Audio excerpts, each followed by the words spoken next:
From exactly 9 a.m. we will be bringing you those live pictures to your screen as of 9 o'clock this morning. So please do stick with K24 for the very latest. That being said, we would like to also welcome you to another episode of Health and Wellness. As always, we'd like to hear your feedback, some of your questions that you may have regarding to our ongoing discussions right here on K24. You can catch us as at K24 TV on Instagram, Facebook, Twitter, the hashtag K24 this morning, and our WhatsApp number at the bottom of your screen. Now, if you are a smoker, despite the category you may fall in, you may be a moderate smoker, heavy daily smoker, or even a social smoker, as some say, today's show is actually for you.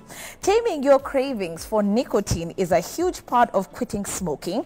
There are many products, both over-the-counter and prescription, that can help you, but you will never believe today, as we speak, at this moment, there is new research that has come out encouraging electronic nicotine and non-nicotine delivery systems as alternatives to smoking.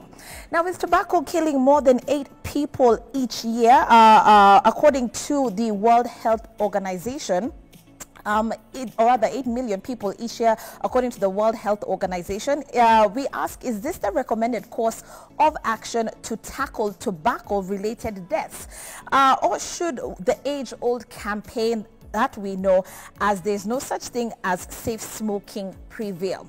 So as you probably know, the promotion of tobacco and even its use is still controversial, but with Lung Health Day coming up, obviously this is a timely discussion. Let's shed the spotlight on smoking, the #1 cause for diseases such as lung cancer. So today on the show, we'd like to welcome the experts, and we're going to be hearing some interesting stats today. Let me start off by introducing Dr. Michael Kariuki, who is a researcher, public health and child health advocate to the program. Daktari, karibu sana to the show. All right, we'd also like to welcome Dorcas Kiptui. She is the head of the Tobacco Control Division from the Ministry of Health. Dorcas, welcome to the program. Thank you very much. All right, and last but not least, Joseph Mageru, who is the chairman from the Campaign for Safer Alternatives, joins us as well. Joseph, welcome to the program. Thanks for having me. All right, so as we get started, we are going to be sharing the question of the day with you, dear viewer, and I will ask my director, who is Brenda, to let me know once it's ready. We'll put that up on your screen. There you go. Okay, we ask you, do you agree in safe alternatives for smokers? It's a pretty simple question. Or do you believe that there is no such thing as no safe smoking? Okay. We'd like to get your thoughts on this, okay? And if, of course, you have had a loved one who has been dealing with probably what you would refer to as addiction, or even just trying that struggle to quit, you can also share your personal story with us. So do you agree in safe alternatives for smokers?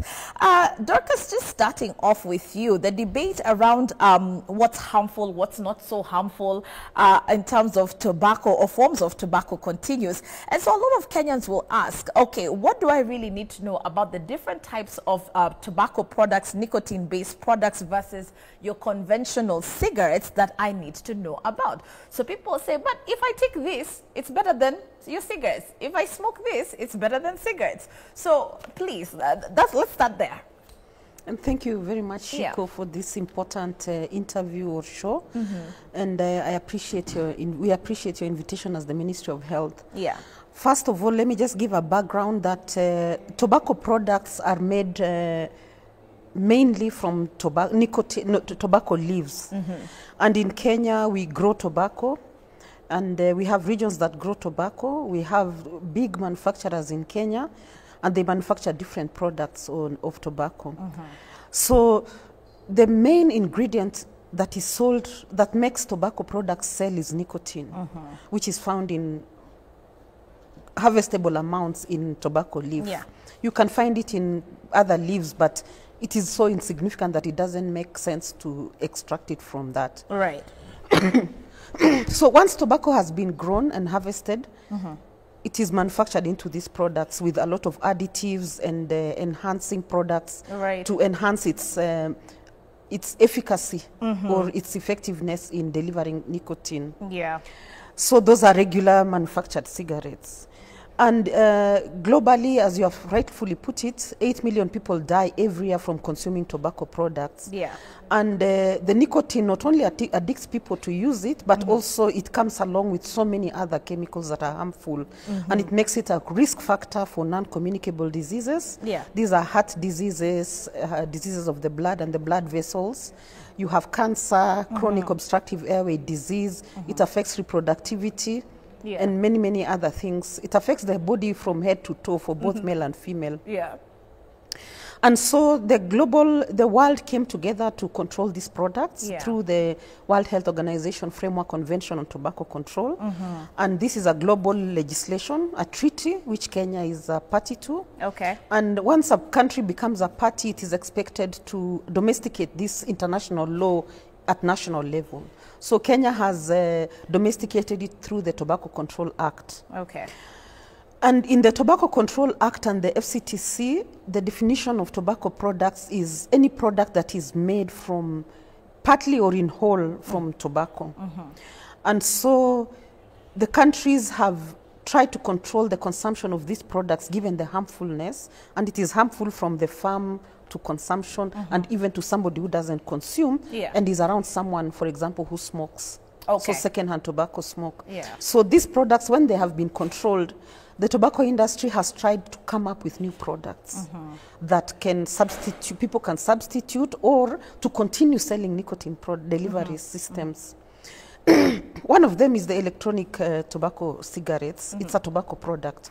Majority of the, before they claimed that the nicotine was not from tobacco, but now even the tobacco pouches are tobacco products. And even the industry is seeking to have it regulated under the Tobacco Control Act. So it's not true that it is a nicotine replacement therapy, no. Okay. So there's no safe level of exposure, of consumption of any tobacco product. Even as used as intended by the manufacturer will surely kill more than half of its users. Okay. Yeah. All right. And let me let Dr. just step in at that point, because that's really where the discussion, you know, is going to be formed, or at least the debate is going to stem from. When we talk about new research that's out there, there has been one that even, you know, your team shared with us from King's College, talking about alternatives, right? What do you mean by an alternative, safe alternative products, and what products are you categorizing as potentially safer to help a smoker quit? Because like Doka says, exposure is exposure. It doesn't matter at the end of the day. Yeah. Yeah, thank you very much for having me in this show. And just to add, I'm a pediatrician by profession and a researcher. I am also the secretary of Harm Reduction Society. And essentially our mandate is to spread this message of harm reduction across the board, from tobacco, HIV, IV drug users. And let me begin by saying that we are scientists. Yeah. And the science of nicotine is known. But just to briefly mention, nicotine is a plant product found in many plants of the nightshade family. What do I mean by that? Potatoes have nicotine, tomatoes have nicotine, cucumbers have nicotine, and of course the biggest content is in the tobacco leaf.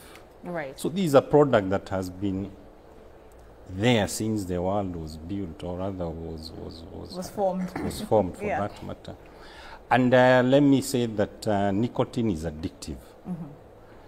And the reason why nicotine is addictive is that the moment you consume that product, it creates, or rather it binds to receptors in your brain and gives you some kind of reward in the short term. But as you continue using this product, you get addicted to the product.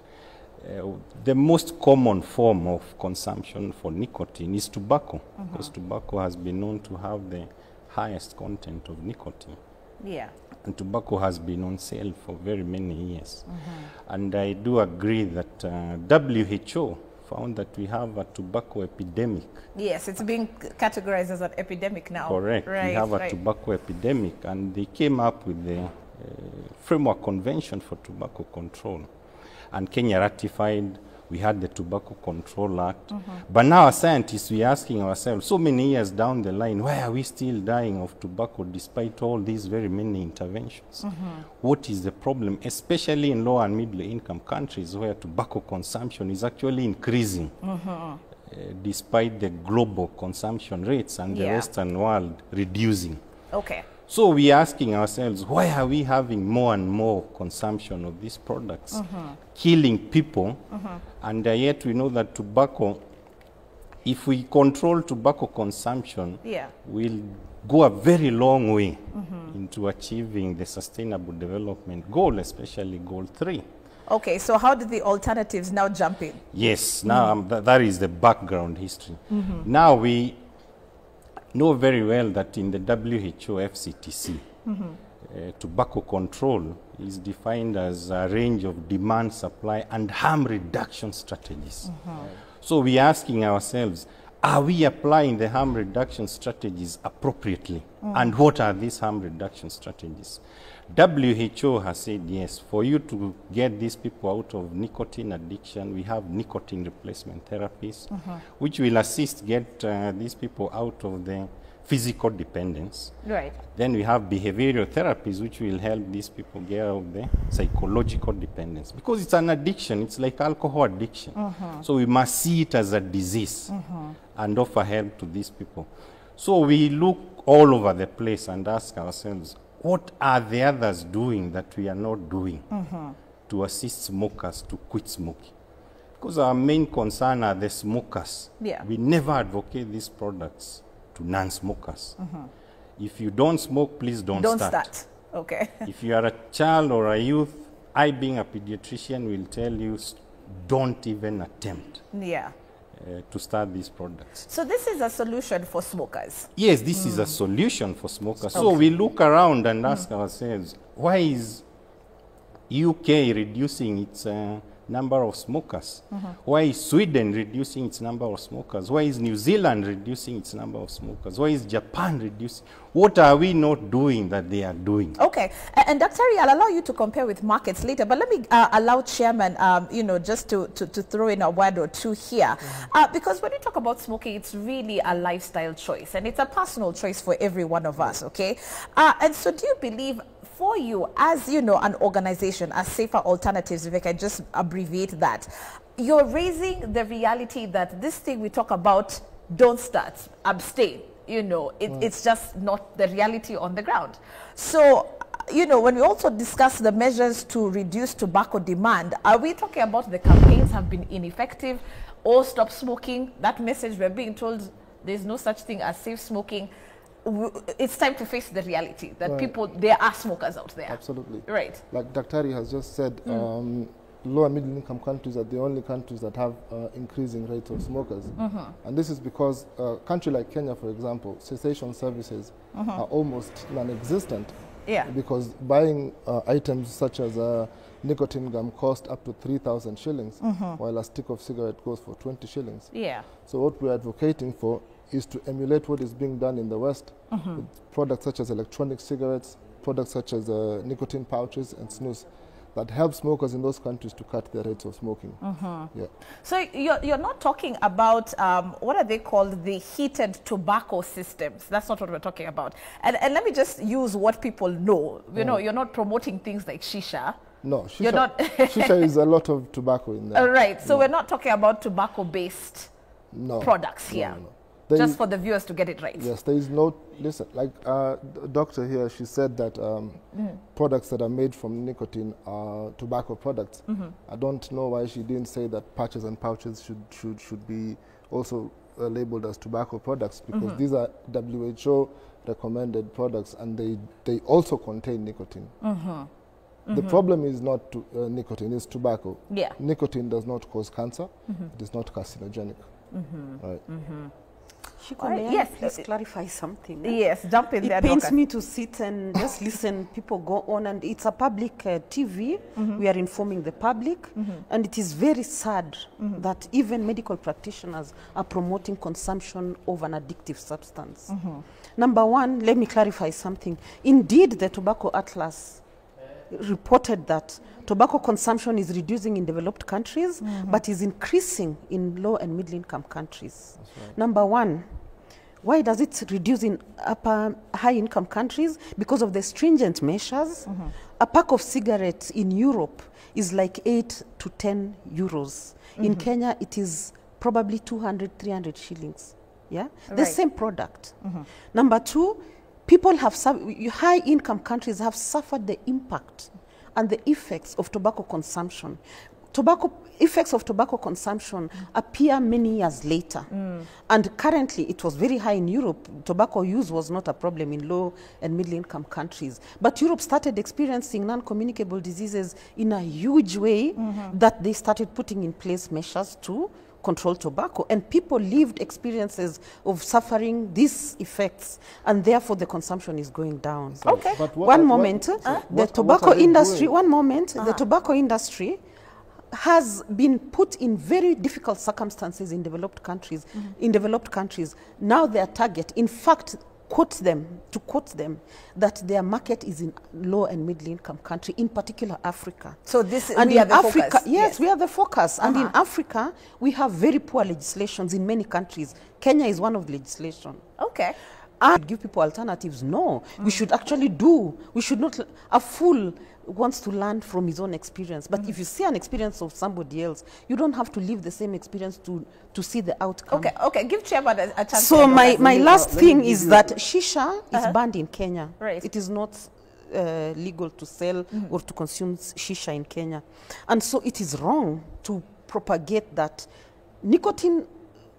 By definition, when I Nobody's said supporting shisha. tobacco products, Right. it is by definition of our own legislation. So don't think I am arbitrarily defining tobacco products. Tobacco products are defined in our act as any product partially or in whole made of tobacco. Okay. The current electronic cigarette and e-liquids being sold are not from synthetic nicotine. They are from nicotine from tobacco, and therefore they are tobacco products. Okay. The nicotine replacement therapies by WHO Yes. are not manufactured by tobacco industry.